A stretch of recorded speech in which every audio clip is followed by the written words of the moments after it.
മാന്യപ്രേക്ഷകർക്ക് എൻ്റെ പ്രണാമം. ഇന്നലെ 2 വിഭാഗം ശാസ്ത്രജ്ഞന്മാരെ കാണാൻ എനിക്ക് ഭാഗ്യം കിട്ടി. ഒന്ന്, CSIR-ൽ ഞാൻ 25 വർഷത്തിലധികം സയന്റിസ്റ്റായിട്ട് പ്രവർത്തിച്ചിരുന്ന CSIR-ലെ പാപ്പനംകോടിലുള്ള ലാബറട്ടറിയിൽ പോയിരുന്നു. വൈകുന്നേരം തിരുവനന്തപുരത്ത് കഴക്കൂട്ടത്തിനടുത്ത് മേനംകുളം എന്ന് പറയുന്ന സ്ഥലത്ത് ഒരു അമ്പലം ഉണ്ടായിരുന്നു. അവിടുത്തെ പ്രഭാഷണത്തിൽ പോയി. അവിടെ പ്രഭാഷണം കേൾക്കാൻ വളരെ വലിയൊരു ജനാവലിയൊന്നും വന്നിരുന്നില്ല.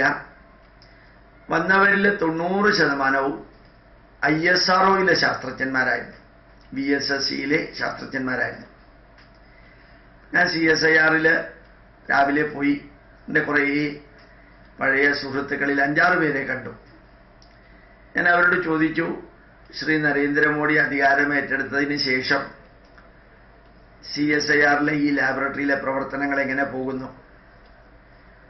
ആ ചോദ്യം തീർന്നതും അദ്ദേഹം ഉത്തരം പറഞ്ഞു, വളരെ സ്ട്രിക്റ്റ് ആയിട്ടാണ് സാറേ ഇപ്പം കാര്യങ്ങൾ പോകുന്നത്. 30% ഇൻകം ലാബറട്ടറിയിലെ ശാസ്ത്രജ്ഞന്മാരുണ്ടാക്കണം, 70% കേന്ദ്ര ഗവൺമെന്റ് തരും. ഈ നിയമം പണ്ട് ഉണ്ടായിരുന്നു എങ്കിലും ആരും അത് ഫോളോ ചെയ്യാറില്ല. ഇപ്പം അത് സ്ട്രിക്റ്റാണ്. അത് സ്ട്രിക്റ്റായിട്ട് ഫോളോ ചെയ്യണമെന്ന ബോധം എല്ലാ സയന്റിസ്റ്റുമാർക്കും ഡയറക്ടർമാർക്കും എല്ലാം ഉണ്ടായിട്ടുണ്ട്. ആരും കുഴപ്പാറില്ല.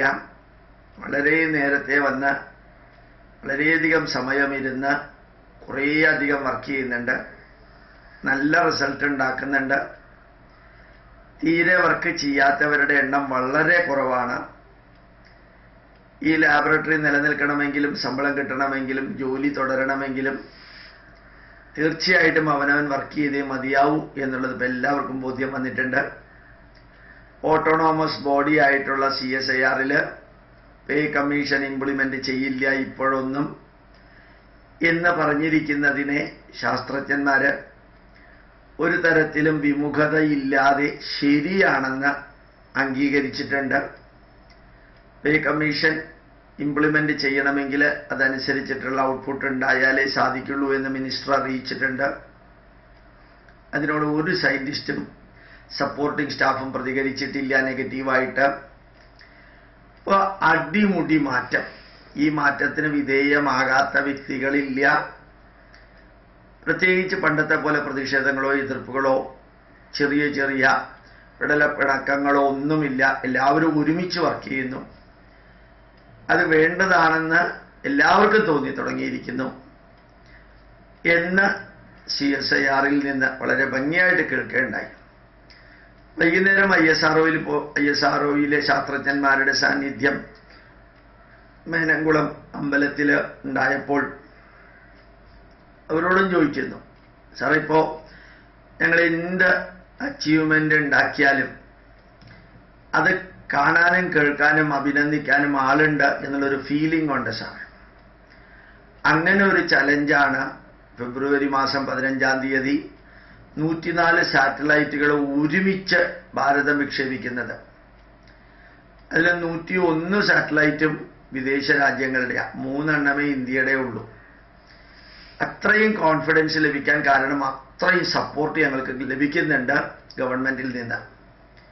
ഓരോ നന്മകളും ഓരോ പോയിന്റുകളും അഭിനന്ദിക്കാനും വിലയിരുത്താനും അടുത്ത മേജർ പ്രോജക്റ്റുകളിൽ നാഷണൽ ഇന്റർനാഷണൽ ലെവലിൽ എടുക്കാൻ തയ്യാറാണെങ്കിൽ ഒരു ബുദ്ധിമുട്ടും ഇല്ലാതെ പൈസ അലോട്ട് ചെയ്യാനും പൂർണ്ണ സ്വാതന്ത്ര്യം സയന്റിസ്റ്റുമാർക്ക് കൊടുത്തുകൊണ്ട് ISRO ഇപ്പോൾ നേവിയുമായിട്ട് കൊളാബറേറ്റ് ചെയ്തിട്ടുള്ള വർക്കുണ്ട്, ഇന്ത്യൻ എയർഫോഴ്സുമായിട്ട് കൊളാബറേറ്റ് ചെയ്തിട്ടുള്ള വർക്കുണ്ട്, ആർമിയുമായിട്ട് കൊളാബറേറ്റ് ചെയ്തിട്ടുള്ള വർക്കുണ്ട്. അതുപോലെ തന്നെ ടെലികമ്മ്യൂണിക്കേഷൻ ഡിപ്പാർട്ട്മെന്റ് ഫുള്ളി ISRO-യുടെ കമ്മ്യൂണിക്കേഷൻ സാറ്റലൈറ്റുമായിട്ട്, മീറ്റീരിയോളജി ഡിപ്പാർട്ട്മെന്റ് കാലാവസ്ഥ ഒത്തിരി അധികം ISRO-നെ ഡിപ്പെൻഡ് ചെയ്യുന്നുണ്ട്. ഓഷ്യനോഗ്രഫി ISRO-നെ വളരെ കാര്യമായിട്ട് ഡിപ്പെൻഡ് ചെയ്യുന്നുണ്ട്.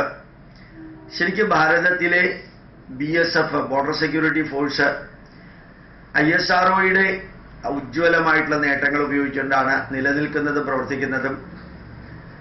ഈ പാകിസ്ഥാനിലേക്ക് കയറി അടിച്ചപ്പോൾ അവിടെയുള്ള ആ തീവ്രവാദികളുടെ ലൊക്കേഷനെല്ലാം കറക്റ്റായിട്ട് സ്പോട്ട് ചെയ്തതിന് ഒത്തിരി സഹായം ലഭിച്ചിട്ടുണ്ട്. മാത്രമല്ല ചുറ്റുമുള്ള രാജ്യങ്ങൾക്കും വികസിത രാഷ്ട്രങ്ങൾക്കും ഡെവലപ്ഡ് കൺട്രീസ് ആൻഡ് നൈബേഴ്സ് ഇവരെല്ലാമായിട്ട് ISRO നല്ലോണം കൊളാബറേഷൻ ഉണ്ട്. വ്യക്തികളിൽ ഫോക്കസ് വരാതെ പ്രോജക്റ്റുകളിൽ ഫോക്കസ് വന്നുകൊണ്ടിട്ടുള്ള ഒരു പ്രവർത്തനമാണ്. അവിടെ ഇപ്പോൾ പഴയ പോലെയുള്ള പൊളിറ്റിക്സോ കാസ്റ്റ് സിസ്റ്റമോ റിലീജിയസ് ബേസോ പണ്ട് കുറേശ്ശെ ഉണ്ടാവാൻ തുടങ്ങിയത് പൂർണ്ണമായിട്ടും പ്രോജക്റ്റിലേക്ക് ശ്രദ്ധ പോയപ്പോൾ എല്ലാവരും ഹാപ്പിയാണ്. അച്ചീവ്മെൻ്റ് ഉണ്ടെങ്കിൽ അംഗീകാരം കൊടുക്കാനും അച്ചീവ്മെൻ്റ് ഉണ്ടാക്കാനും അതിനു വേണ്ടിയിട്ടുള്ള എല്ലാവിധത്തിലുള്ള സപ്പോർട്ടും അതെല്ലാം വളരെ നന്നായിട്ട് പോകുന്നുണ്ട് എന്ന് ഒരു വലിയ ഗ്രൂപ്പ് ISRO ശാസ്ത്രജ്ഞന്മാരാണ്. ഒരു ചെറിയ ഗ്രൂപ്പല്ല. അമ്പലത്തിൽ ആകെ വന്നതിൽ 70% 80% ISROക്കാരാണെന്നാണ് തോന്നുന്നത് എനിക്ക്. വളരെ വലിയ സദസ്സുണ്ടായിരുന്നില്ല, കുറച്ചുപേരേ ഉണ്ടായിരുന്നുള്ളൂ. ധാരാളം പേര് ഈ നമ്മുടെ പൈതൃകത്തിന്റെ പുസ്തകങ്ങളും എല്ലാം വാങ്ങിക്കുകയും ചെയ്തു. അങ്ങനെ ഒരു അടിമുടി മാറ്റം. മാത്രമല്ല അവർ തന്നെ പറഞ്ഞു ഇനി എപ്പോഴും സാർ ഇവിടെ വരണം. ഞാൻ ചോദിച്ചു ശാസ്ത്രജ്ഞന്മാർക്ക് ഈ പൈതൃകത്തോട് എന്താ ഇത്ര താല്പര്യം? ഉടനെ അതിൽ കുറേ പേര് പറഞ്ഞു ഇതുമാതിരി പറഞ്ഞു തരികയാണെങ്കിൽ എത്ര മണിക്കൂർ കേട്ടാലും മതിയാവില്ല സാറ്. ഇങ്ങനെയൊക്കെയാണ് നമ്മുടെ പൈതൃകം എന്ന് ശാസ്ത്രജ്ഞന്മാരും അറിയണ്ടേ. ശാസ്ത്രജ്ഞന്മാർ നിരീശ്വരവാദികളോ അല്ലെങ്കിൽ ഇപ്പോൾ പറയുന്ന രീതിയിലുള്ള ബുദ്ധിജീവികളോ ഒന്നും ആവണമെന്നില്ലല്ലോ. നമ്മളും ഈ നാടിൻ്റെ പൈതൃകത്തിൻ്റെ അവകാശികളാണ്, നല്ലതെടുക്കാൻ റെഡിയാണ്. അല്ലാതെ വളരെ വളരെ സിമ്പിൾ ഹ്യൂമിലിറ്റിയോടുകൂടി അവരുടെ വിവരണങ്ങൾ കേട്ടപ്പോൾ എനിക്ക് സത്യത്തിൽ വളരെയധികം സന്തോഷം തോന്നി. യദ്യദാചരതി ശ്രേഷ്ഠ എന്ന് ഭഗവത്ഗീതയിൽ പറഞ്ഞ പോലെ മുകളിൽ മാറ്റേണ്ടായാൽ യഥാ രാജ തഥാ പ്രജ, യഥാ പ്രജ തഥാ രാജ എന്നല്ല പറഞ്ഞിരിക്കുന്നത്. രാജാവിൽ മാറ്റേണ്ടായാൽ മുകളിലിരിക്കുന്നവരിൽ മാറ്റേണ്ടായാൽ തീർച്ചയായിട്ടും ചുവട്ടിലുള്ളവർ മാറ്റം ഉണ്ടാവും. പണ്ട് ഞാൻ പറഞ്ഞിട്ടുണ്ട് കോണിപ്പടി വൃത്തിയാക്കാൻ ചുവട്ടിൽ നിന്ന് മുകളിലേക്കല്ല വൃത്തിയാക്കേണ്ടത്, മുകളിൽ നിന്ന് ചുവട്ടിലേക്കാണ്. സ്റ്റെയർ കേസ് ആദ്യം ക്ലീൻ ആക്കേണ്ടത് മുകളിലാണ്, എന്നിട്ട് അതിൻ്റെ ചുവട്ടിൽ അതിൻ്റെ ചുവട്ടിൽ അതിൻ്റെ ചുവട്ടിൽ വൃത്തിയാക്കാൻ ശ്രമിച്ചാൽ മുകളിലത്തേത് വീണ്ടും ചുവട്ടിലേക്ക് വരും. അത് കോണിപ്പടിയുടെ കാര്യം. അപ്പം മുകളിൽ ക്ലീൻ ആൻഡ് നീറ്റായാൽ അത് താഴത്തേക്ക് പെനിട്രേറ്റ് ചെയ്തുകൊള്ളും എന്നുള്ളത് ശരിക്ക് ഒരു വലിയ സമൂഹത്തിൽ നിന്ന് ഇന്നലെ രാവിലെയും ഇന്നലെ വൈകുന്നേരവുമായിട്ട് എനിക്ക് മനസ്സിലാക്കാൻ സാധിച്ചാലും ശരിക്കും വളരെയേറെ സന്തോഷമുണ്ട്, ആത്മാഭിമാനമുണ്ട് എന്നുകൂടി നിങ്ങളുടെ മുമ്പിൽ നേരിട്ട് ആ ഫീൽഡിൽ പ്രവർത്തിച്ചിരുന്ന വ്യക്തി എന്നുള്ള നിലയിൽ സമർപ്പിക്കുന്നു. എൻ്റെ സബ്ജക്റ്റും അതുമായിട്ടുള്ള വർക്കിനെ കുറിച്ചൊക്കെ അന്വേഷിക്കേണ്ടായി. നല്ല രീതിയിലുള്ള ഒരു മാറ്റം, പോസിറ്റീവിലേക്കുള്ള ഒരു മാറ്റം എല്ലാ ശാസ്ത്രമണ്ഡലത്തിലും കാണാനും കേൾക്കാനും സാധിക്കുന്നു. ഇതായിരിക്കട്ടെ ഇനിയും എല്ലാവരുടെയും മനസ്സിൽ. അത് ബാക്കിയുള്ളവർക്കുമായിട്ട് എത്തട്ടെ എന്നും കൂടി പ്രാർത്ഥിക്കുന്നു. പ്രണാമം, നമസ്കാരം.